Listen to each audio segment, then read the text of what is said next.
When I woke up in that hospital room, the first thing I saw wasn't the ceiling or the white light above me, it was the empty chair beside my bed. And for some reason, that empty chair broke me more than the pain in my chest ever could. You see, that chair wasn't just any chair.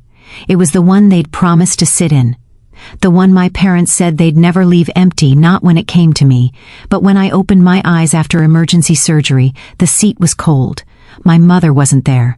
My father wasn't there, and when I asked the nurse, she told me, "Your parents said they had to attend dinner with your brother's girlfriend's family. They said they'd be back later." Later. I remember whispering that word over and over, like it might mean something more, but it didn't, because that night, the night my life almost ended, they chose dinner over me, back before all this. Before hospitals and silence and letters that took me weeks to finish, my life was ordinary. I worked as a junior architect in a small firm downtown, nothing fancy, just enough to pay rent on my one-bedroom apartment and send my parents a little something each month. I was the responsible child, the quiet one, the one who remembered birthdays, who showed up early to help in the kitchen, who listened when my parents complained about rising prices or aching backs. My younger brother Daniel was the opposite. He was a whirlwind, charming, reckless, the kind of person who could set fire to his own life and still somehow walk away looking untouchable. My parents adored him for it. They said he was passionate. They said I should be more like him. And I used to laugh it off. Because family love isn't supposed to be a competition, right? At least that's what I used to tell myself. Sunday dinners were sacred in our home. My mother would roast chicken, my father would polish the old wooden table, and Daniel, if he remembered, would bring dessert from some fancy bakery his girlfriend worked at. Her name was Eliza. The first time I met her, she wore red lipstick and a smile that could bend the truth. She was beautiful, the kind of woman who always looked like she belonged somewhere more glamorous than a suburban dining room. She worked in public relations, talked fast, laughed louder, and had this way of making everyone feel like they were being interviewed. I didn't dislike her at first, but something about the way my parents looked at her with approval I had spent years trying to earn made me quietly uneasy. Mom would beam when Eliza entered the room. Dad would stand up to pull her chair. Even Daniel, who used to tease Mom about her cooking, started praising every meal just because Eliza said it was homely in the best way. I'd sit there, my fork hovering, and wonder when our family had turned into an audience for someone else's show. Then came the night everything started to change. It was a rainy Thursday in late September. I'd stayed late at work to finish a design proposal and was driving home when my phone rang. It was Mom. Her voice was light, excited. "Oh, sweetheart," she said, "we're going to have dinner with Eliza's family tomorrow. Isn't that wonderful? Daniel says they're quite influential. Her father runs some investment company." I smiled faintly, even though she couldn't see it. "That's nice, Mom. You and Dad must be thrilled." "We are," she said. "It's a big step for Daniel, and, well, we might need to skip Sunday dinner this week. Just so you know, skip Sunday dinner, it didn't sound like much at the time, just one missed meal. But in our family, that was like canceling Christmas." I told her it was fine, that I understood. But when I hung up, I sat in my car for a long time, watching the rain slide down the windshield. Something about the way she'd said big step for Daniel made it sound like I was standing still. The next few days blurred together, work deadlines, missed calls, late nights. I'd been feeling unwell for weeks, dizzy spell. Tightness in my chest, but I brushed it off as stress. Until the morning it wasn't just stress. I was on my way to the office when the world tilted. My vision went white, then black. The next thing I remember was waking up in the ambulance, the paramedic asking me my name. They said it was a cardiac episode, severe but treatable. They called my parents immediately. I remember gripping the nurse's hand, whispering, "They're coming, right?" She nodded. They said they're on their way. I waited. The clock on the wall ticked past 6, then 7, then 8, dinner time, and somewhere across the city, my parents were sitting at a long, glittering table, laughing with Eliza's parents, probably talking about Daniel's bright future and Eliza's charm. Meanwhile, I was lying in a hospital bed, hooked up to machines that beeped like quiet accusations. When the nurse came back with a small frown, she said softly, "Your parents called again. They said they can't make it tonight, but will come first thing in the morning." Morning? That word didn't comfort me. It felt like a verdict. Because that night, I realized something I'd never wanted to admit. In their story, I wasn't the main character. When they did arrive well after sunrise, my mother's eyes were swollen, but not from crying. She looked embarrassed. "Oh, sweetheart," she said quickly, kissing my forehead. "We came as soon as we could. The dinner ran late, and we didn't want to make a scene leaving early." I looked at her for a long moment, the words heavy in my throat. "You didn't want to make a scene," I repeated.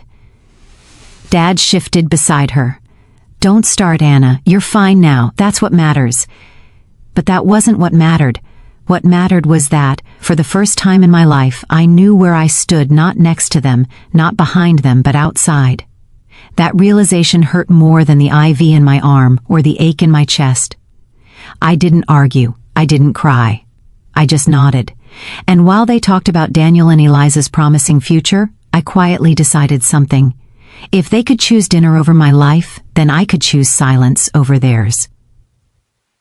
When I was discharged a week later, I didn't go home. I told them I needed rest, that the doctor suggested solitude. They believed me, relief washing over their faces, as though my distance was convenient. What they didn't know was that, every night, as I sat by my small kitchen table, I was writing something, a letter, not one of anger, not a scream on paper, but a quiet truth, written slowly, carefully, over the course of many nights, because some betrayals don't need to be shouted, they just need to be understood. And by the time I sealed that envelope, I already knew it would change everything. The letter began simply, "Dear Mom and Dad, I know you didn't mean to hurt me, but that's what makes it harder to understand, because you did. I must have rewritten that first line 100 times before it felt right. Every draft either sounded too harsh or too soft. And I didn't want either. I wanted honesty. Plain, human honesty, the kind that didn't hide behind politeness.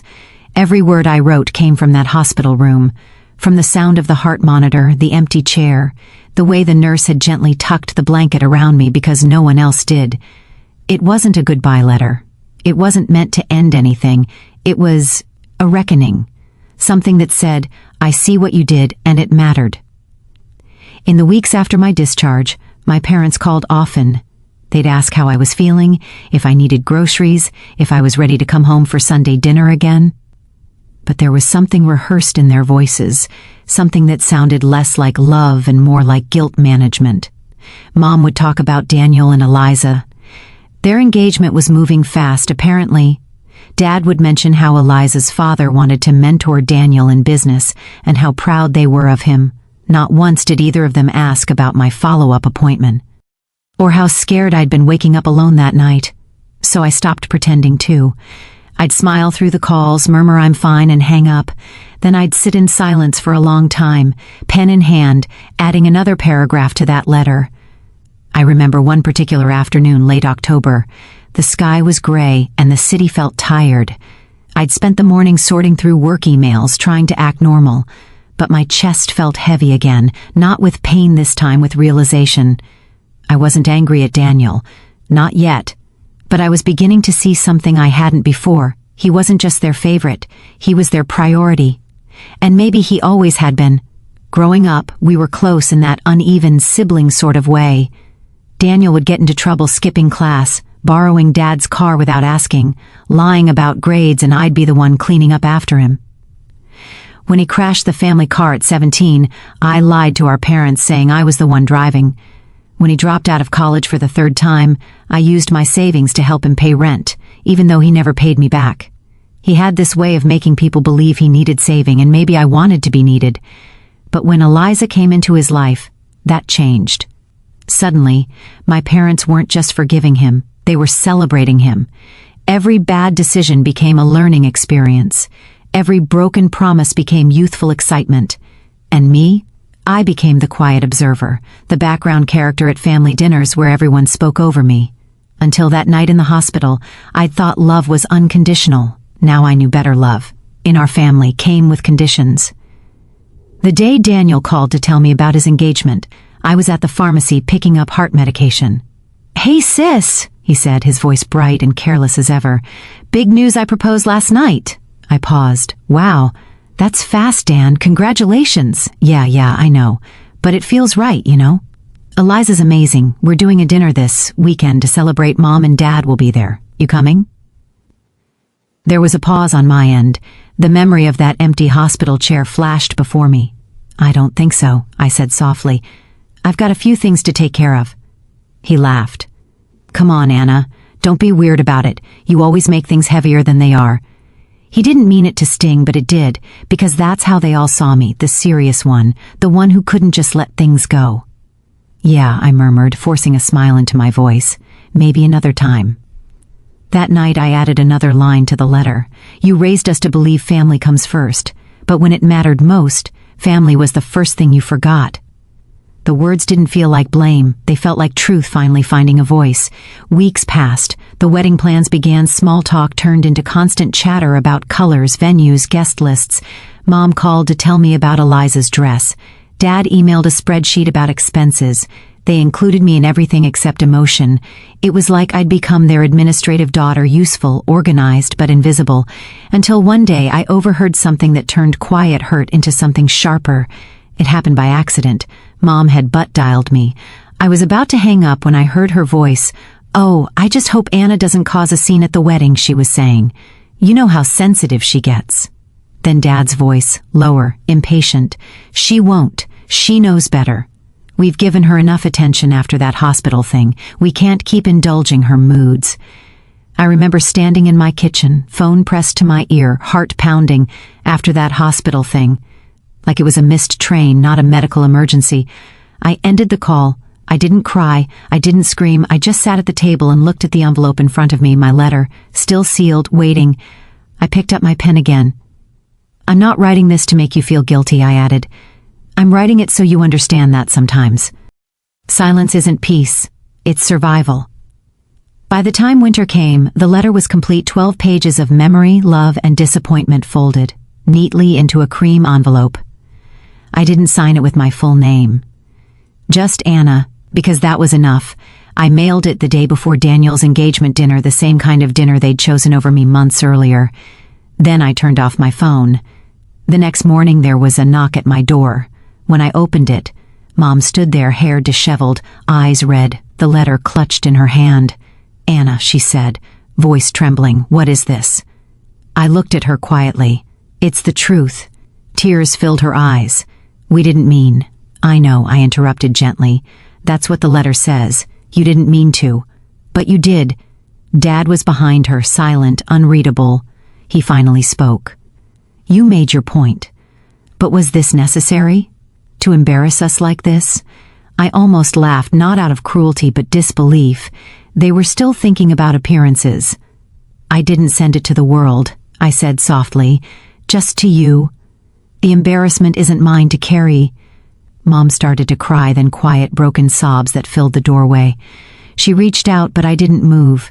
There are moments in life when forgiveness feels too soon, when understanding has to stand alone before healing can begin. That was one of those moments. So I let her cry, and when she finally whispered, I'm sorry, I nodded, not as forgiveness, but acknowledgement. For the first time she'd said it. They left soon after, the air heavy with words we weren't ready to say, and as I closed the door I realized something. Sometimes the loudest way to be heard is to stop trying to be. The letter hadn't been revenge, it had been a mirror, one they'd finally looked into, and for the first time in my life I felt light. After they left that morning, my apartment was quiet again, the kind of quiet that doesn't press against your chest, it just sits beside you, like an old friend who knows not to speak. I made tea. Jasmine. The smell filled the kitchen as the winter sunlight crept through the blinds. For the first time in months, I didn't feel like a shadow in my own life. But I'd be lying if I said it didn't hurt. It did. Because even though they'd come, even though they'd read my words and said I'm sorry, there was still a distance between us, not measured in miles but in understanding. You can forgive someone for forgetting your birthday, but how do you forgive them for forgetting your life? I thought that would be the end of it, my letter sent, my conscience clear. But 2 weeks later my brother showed up at my door. He didn't knock softly either. He banged 3 sharp raps, the way he always did when he was angry or scared. When I opened the door he was already talking. What the hell did you write to Mom and Dad? I didn't flinch. A letter? Yeah, I got that much. But now Mom won't stop crying, and Dad says you made them feel like monsters. Important. Eliza's dad he's got connections. They were doing it for me, for the family. I turned back toward him. You mean for you? He hesitated. Same thing, and there it was the truth, naked and ugly in the light. For him, he was the family. I didn't raise my voice. I just said, if that's what family means to you, I hope you never need one the way I did. He flinched, the words landing harder than I expected. For a brief second, I saw the little boy who used to hide behind me when he broke something, but then his jaw tightened again. You're unbelievable, he muttered, and walked away. The door closed. The sound echoed longer than it should have. The following week, there was silence. No calls, no texts, no check-ins. I thought maybe that was how it would stay fractured but peaceful. But life has a way of circling back to test you, doesn't it? One night, a few months later, I got a call from an unfamiliar number. It was almost midnight. When I answered, the voice on the other end was shaking. Anna? It's Eliza. I froze. Eliza? Yeah, I'm sorry to call so late. I didn't know who else to reach. Daniel's been in an accident. The world tilted the same way it had that morning in the car months ago. He's what? He's alive, she rushed to say. But it's bad. He's in surgery. Your parents are here, but...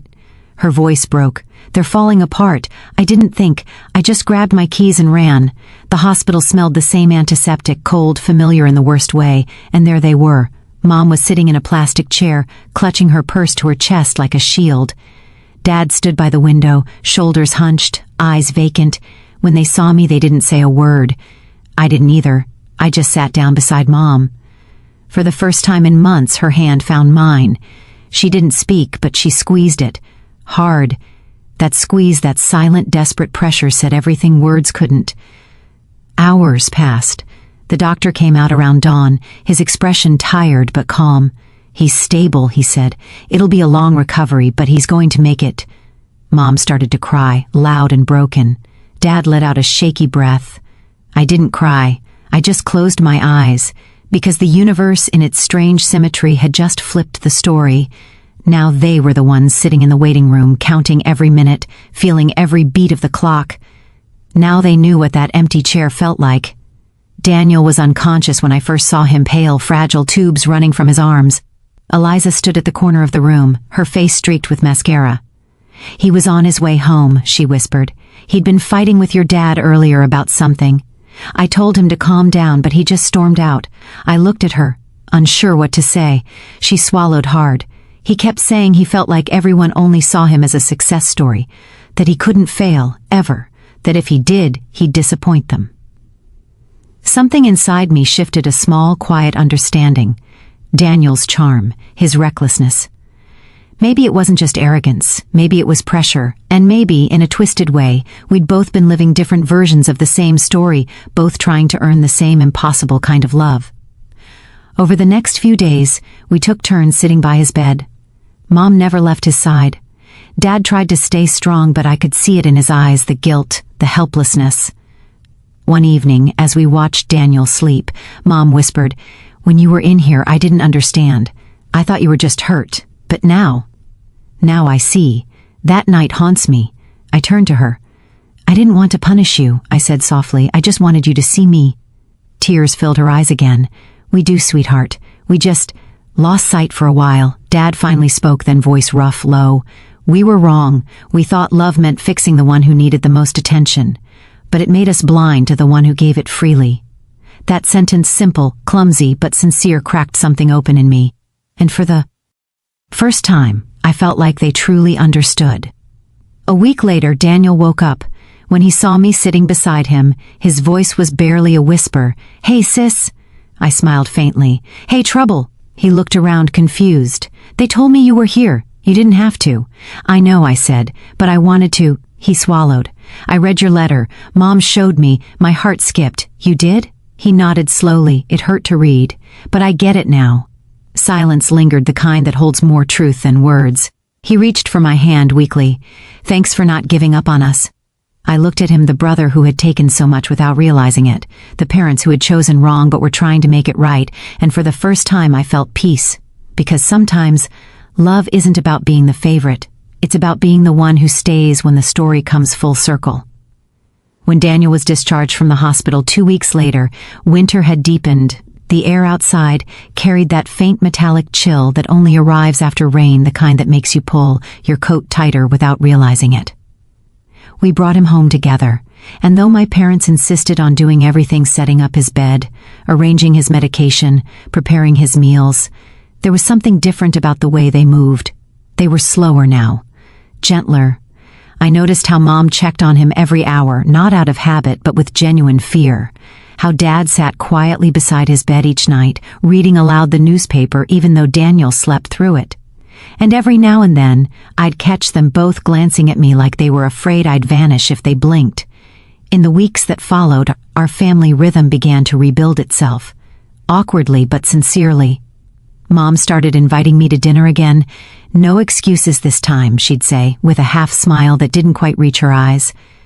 Dad would ask about my work, actually listening, not just nodding absent-mindedly. Even Daniel, recovering on the couch, began to soften. He'd tease me less.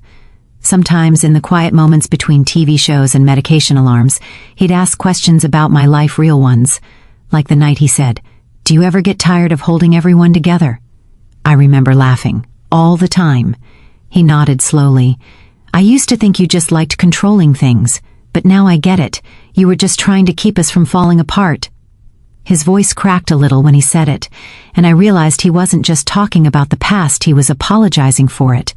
And that was enough. One evening, about a month after his accident, we sat around the dining table again, the four of us. The table looked the same old candle holder, same small scratches from years of cutlery, but the silence was different, softer. Mom served roasted chicken, her signature dish. The smell filled the room, warm and nostalgic. Halfway through dinner, Dad cleared his throat. "I want to say something," he said. His voice trembled slightly, and that alone made me put down my fork. He looked between me and Daniel. "I spent most of my life believing that success was proof of love, that if I could help one of you achieve something, it meant I was doing right by both of you. But I was wrong." Mom reached for his hand, steadying him. He continued, "That night, when you were in the hospital, Anna, we thought we were doing what was best for Daniel. We thought we could make it up to you later. But some things can't be made up for." I didn't interrupt. I just listened. Mom took a breath, her eyes glistening. "When you sent that letter, I hated it at first. It felt like punishment. But now, I realize it was a gift. You gave us a chance to see who we'd become." Her voice broke on the last word. Daniel looked between them and me, guilt written all over his face. "I don't deserve a sister like you," he whispered. I smiled softly. "You don't have to deserve me. You just have to see me."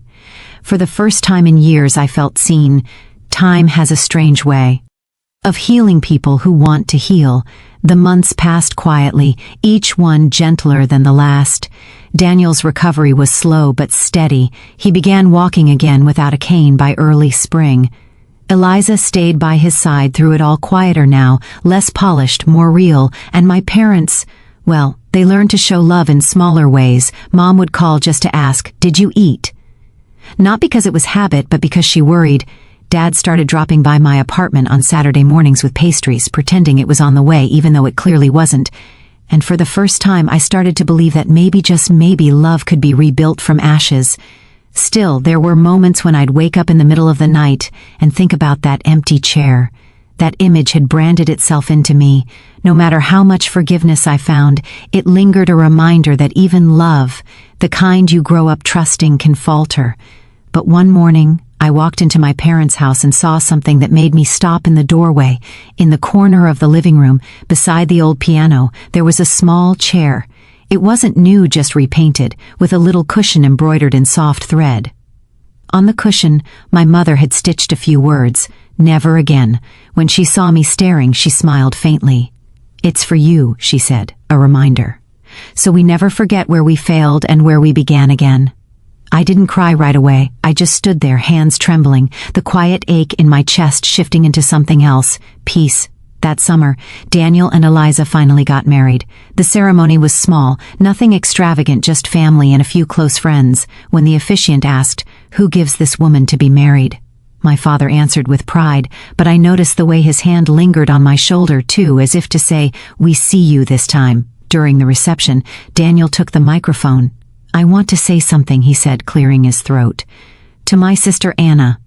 The crowd turned curious. He smiled at me, eyes glistening.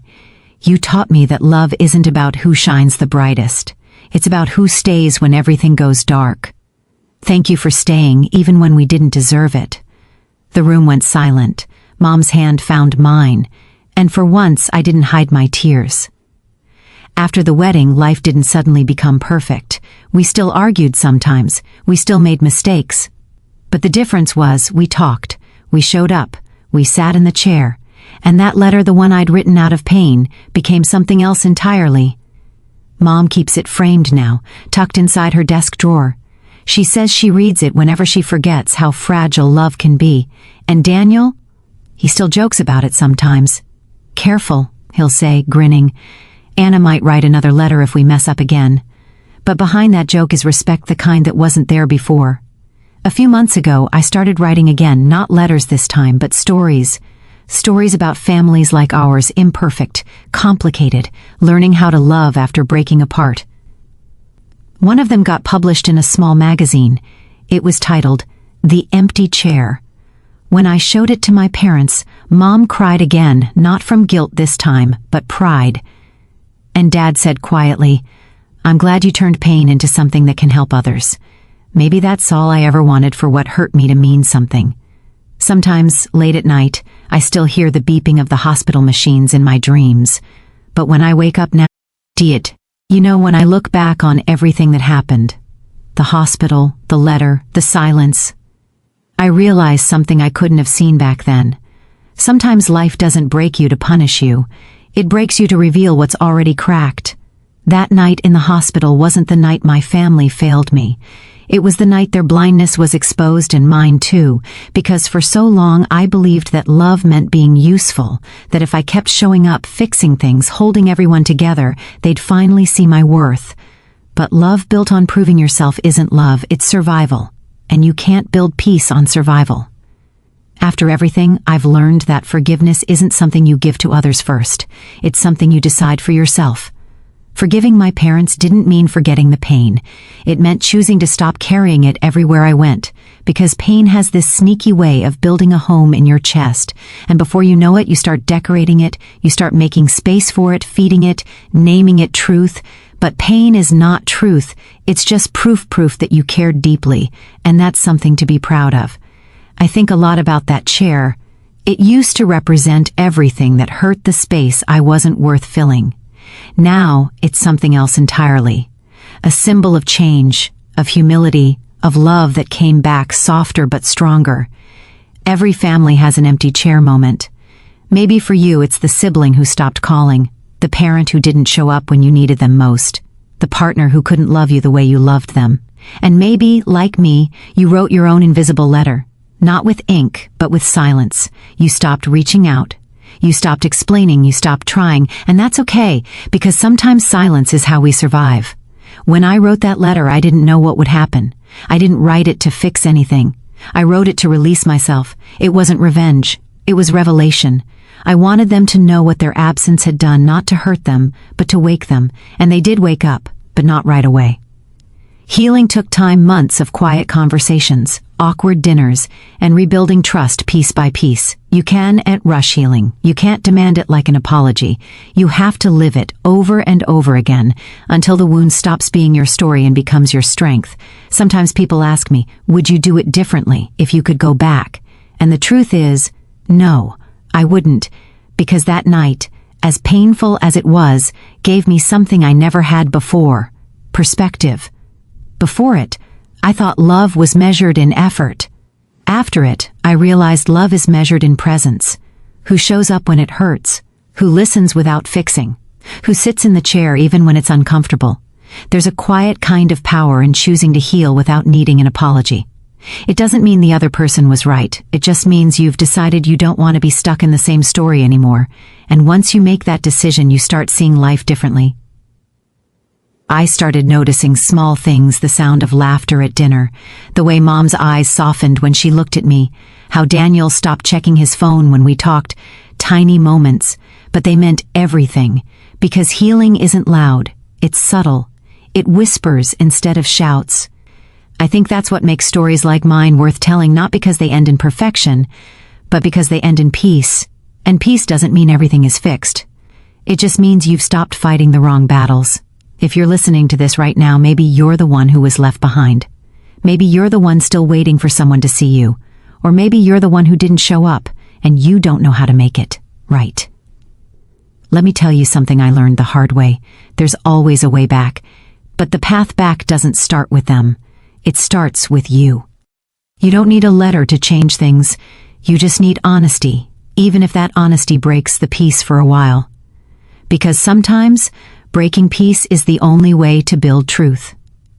Now, years later, our family is different. Not perfect, just aware. We eat together on Sundays. Daniel's kids call me Auntie Anna, and every time they do, my heart softens a little more. And in the corner of my parents' home, that chair still sits quietly, the one that says never again.